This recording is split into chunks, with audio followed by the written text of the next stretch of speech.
Olá, meus amigos cosmonautas, sejam bem-vindos. Hoje nós vamos celebrar um ícone que marcou uma geração e ainda hoje ela continua a brilhar. De quem estou falando? De He-Man e os Mestres do Universo.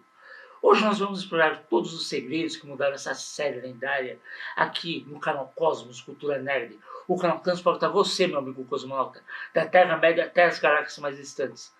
Então faremos uma jornada pela nostalgia e uma imersão profunda no universo que cativou corações ao longo de 40 anos, 4 décadas, minha gente. Portanto, cosmonauta, aperte seu cinto e embarque na celebração de 40 anos do He-Man.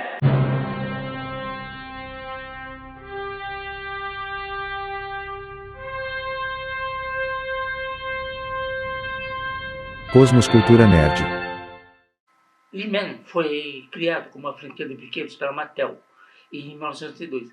Mais precisamente, gente, no dia 17 de fevereiro de 82.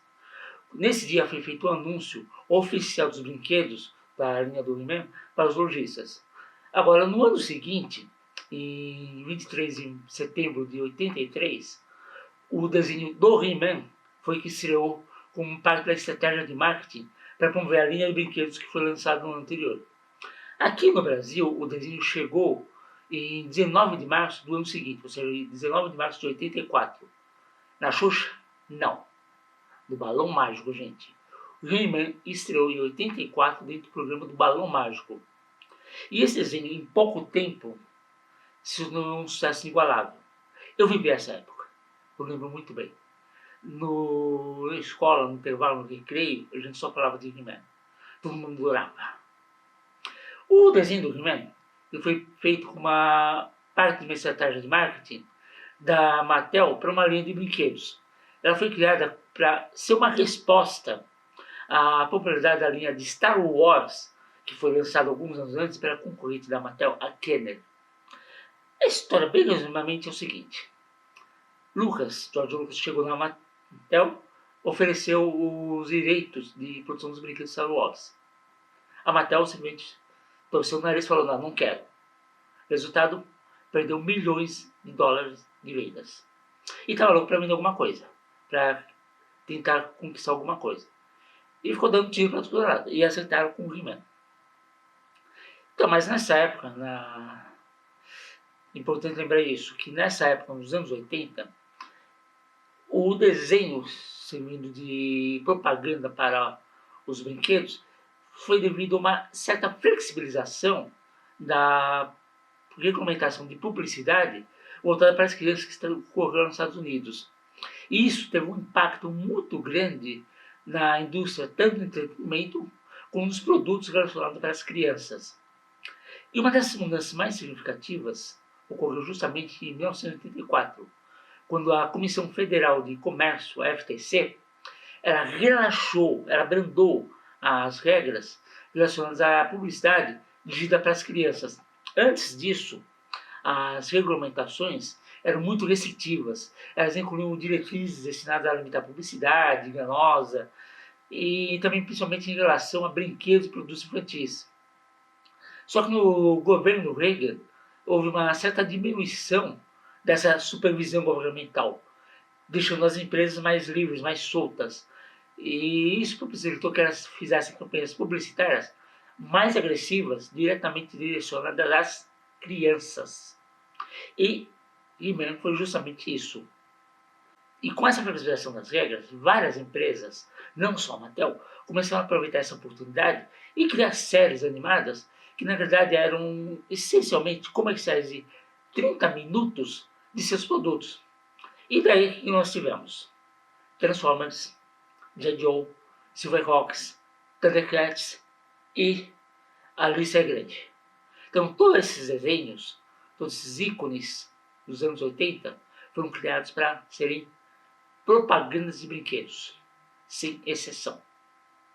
Embora os desenhos tivessem lá seu charme e tal, mas eles foram inicialmente criados para fazer publicidade dos brinquedos de suas empresas.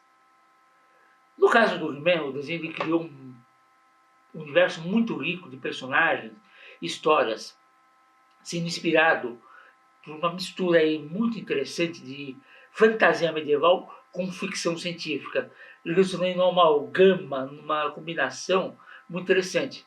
Combinando aí castelos mágicos, criaturas místicas, tecnologia futurista como armas lasers, espaçonaves.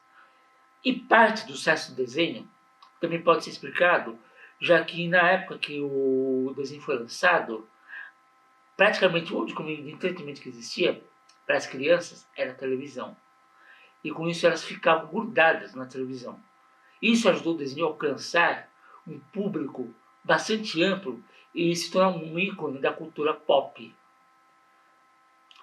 O contexto histórico, na época que o desenho foi lançado, também ajuda a entender o sucesso que ele tornou. O que estava acontecendo lá nos anos 80? Guerra Fria, gente. Novamente, Guerra Fria. Então, na década de 80, o que acontecia? O mundo estava dividido lá pela Guerra Fria. O desenho que ele tratava? Batalha do bem contra o mal. Isso refletiu o quê? O clima de tensão, a animosidade que existia entre os blocos ocidental e oriental. O bloco ocidental representado pelos Estados Unidos e o oriental pela União Soviética. Então era como se fosse He-Man, os Estados Unidos, e Esqueleto, seus asseclas, a União Soviética e o bloco comunista. Então tudo aquilo servia como uma metáfora para o que estava acontecendo no mundo. Já que a década de 80 também foi um período de grande tensão e de incerteza. O mundo estava dividido. A Guerra Fria, que começou lá no final da Segunda Guerra, estava ainda dividindo o mundo em todos os blocos. Isso, a cultura pop, a televisão, refletia isso. Os filmes, as séries, até mesmo os desenhos, como foi o caso do He-Man, entre outros também, refletiam isso, abordavam temas de conflito entre o bem e o mal, mostrando o perigo do comunismo e a importância da defesa da liberdade. Alguém lembra de Gumball, a força da liberdade? Então, são exemplos, né, gente? Aí, anos depois, o desenho ele continua a ser popular, por quê? Porque, embora tenha acabado a Guerra Fria, o conflito entre o bem e o mal, essa coisa maniqueísta, ele continua sendo um tema relevante para as crianças e adolescentes, ainda hoje. Fora isso, o desenho também aborda questões importantes como a amizade, a coragem, a justiça e a superação. Tudo são lições que são importantes para as crianças e adolescentes, pois ajudam a formar o caráter deles. Nessa época de transição que eles estão começando a vida, essas lições morais ajudam a mudar o caráter da criança, do jovem adolescente. E os anos 80, em muitos aspectos, foi uma época de transição.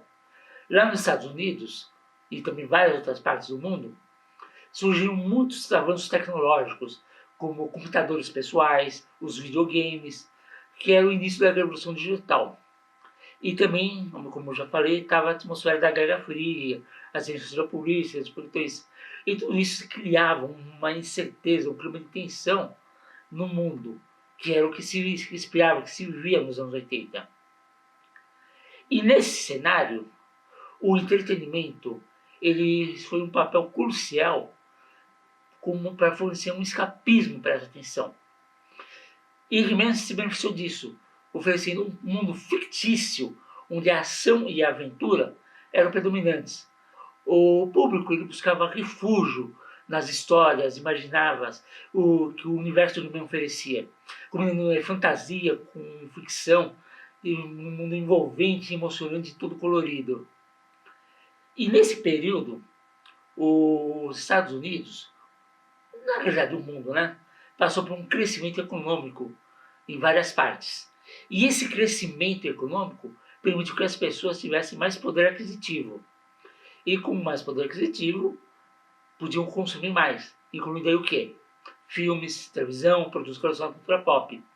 E também os avanços tecnológicos, como os videocassetes, televisão colorida, videogames. E isso tudo permitiu a distribuição mais diversificada, mais focada no alvo, para um público mais direcionado e impactante para esses produtos. E também a gente tem o seguinte, na época, o sucesso de adaptações cinematográficas de Conan, o Bárbaro, o ressurgimento das lendas arturianas, tudo isso ajuda a popularizar os temas da fantasia medieval na cultura pop. E por outro lado, os franquias como Star Wars e Star Trek contribuíram para o crescente interesse das pessoas para ficção científica, exploração de galáxias distantes, planetas exóticos e todas essas coisas. E assim, a década de 80 ela marcou o início do surgimento da cultura nerd, com uma força significativa na cultura pop. Se hoje nós temos toda essa força na cultura nerd, tudo isso começou lá, há 40 anos, nos anos 80, com eventos de popularização, com convenções de quadrinhos e ficção científica, que ajudaram a impulsionar o interesse por esse tipo de histórias, de fantasia, de cultura pop. Então as convenções de quadrinhos, ficção científica, jogos de tabuleiros, tudo isso ganhou popularidade nessa época. E os fãs desse gênero se reuniam em diferentes ocasiões, tudo para consumir, tudo para curtir esse mercado que estava surgindo. E também nessa mesma época, década de 80, havia um crescimento do mercado de brinquedos e da cultura de consumo. E He-Man se encaixou perfeitamente nesse quesito. A diversidade de personagens e de cenários permitiu que a Mattel expandisse a sua linha de produtos e atendesse uma ampla faixa, atraindo tanto crianças quanto colecionadores de brinquedos. E tudo isso era o de interesse dela. Consumo, popularização de consumo. O desenho do He-Man, além de tudo isso, ele também incorporou lições morais no final de cada episódio. Isso para que amenizar, suavizar as preocupações dos pais e dos educadores na época em relação aos valores morais que as crianças estavam absorvendo da mídia. Isso ajudou a tornar He-Man mais aceitável para os pais como um programa educativo, ao mesmo tempo que oferecia uma certa dose de entretenimento saudável.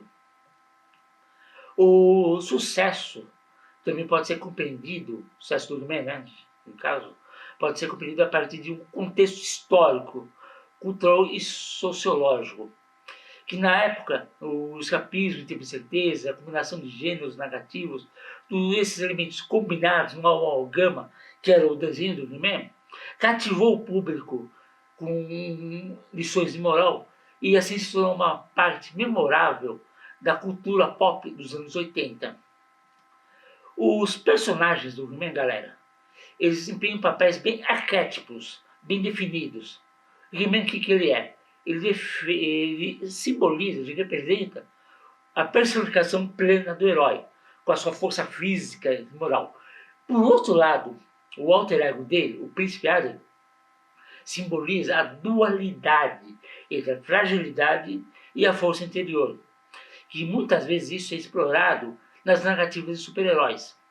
Já o esqueleto, ele personifica o arquétipo do vilão, o vilão clássico: eu sou mal porque eu sou mal, eu quero conquistar porque eu sou mal, eu não posso deixar o bem triunfar. Isso é o esqueleto, a personificação do mal. A transformação de Adam em He-Man, ela parte desse cenário central. Isso simboliza a capacidade de superar desafios e as adversidades. Adam era fraco, não tinha poder. Mas quando se transformava em He-Man, quando invocava sua espada e gritava pelos poderes de Grayskull, se transformava no He-Man. E conseguia, assim, superar qualquer adversidade, porque era o homem mais poderoso do universo.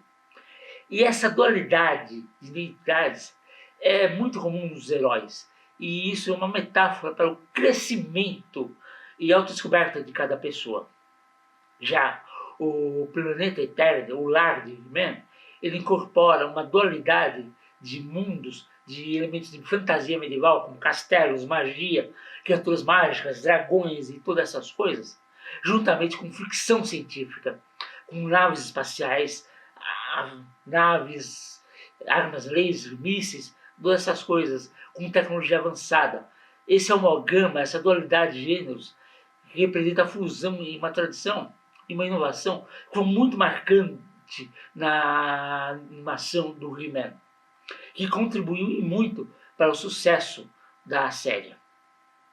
E os artefatos mágicos, como a espada, o de He-Man, o castelo de Grayskull também, eles desempenham papéis simbólicos na série, representam o poder, a magia, a importância dos heróis na luta do bem contra o mal.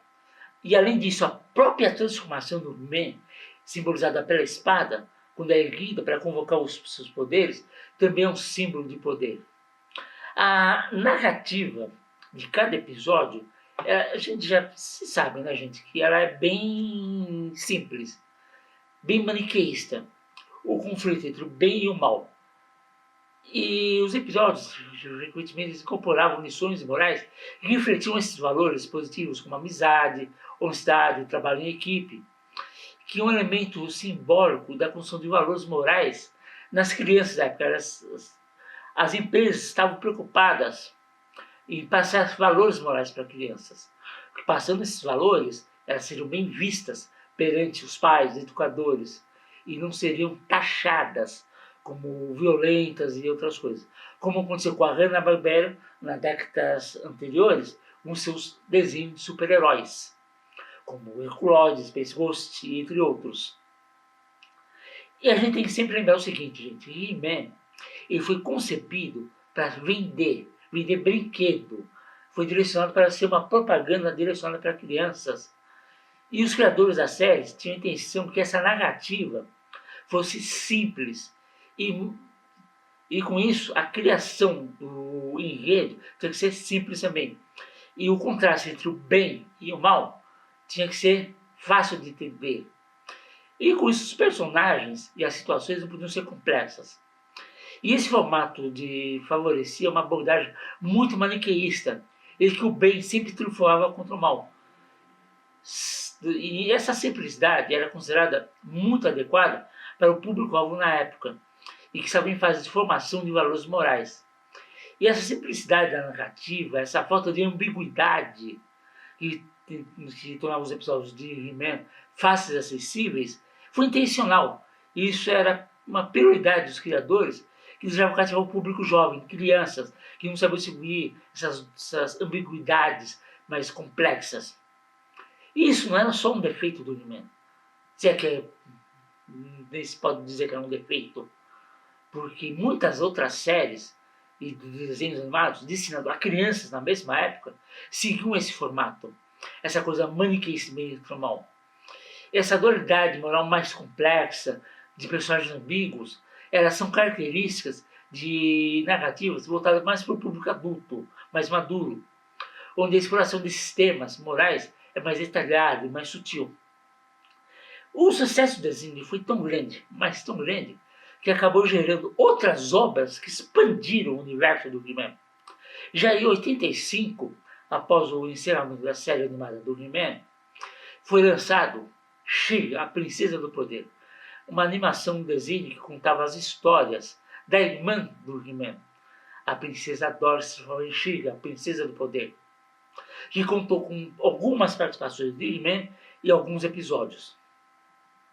Já em 87, foi feito um filme live action. Aquela coisa, né? Foi feito, né? Mas, fazer o quê, né? Foi feito. Deixa pra lá.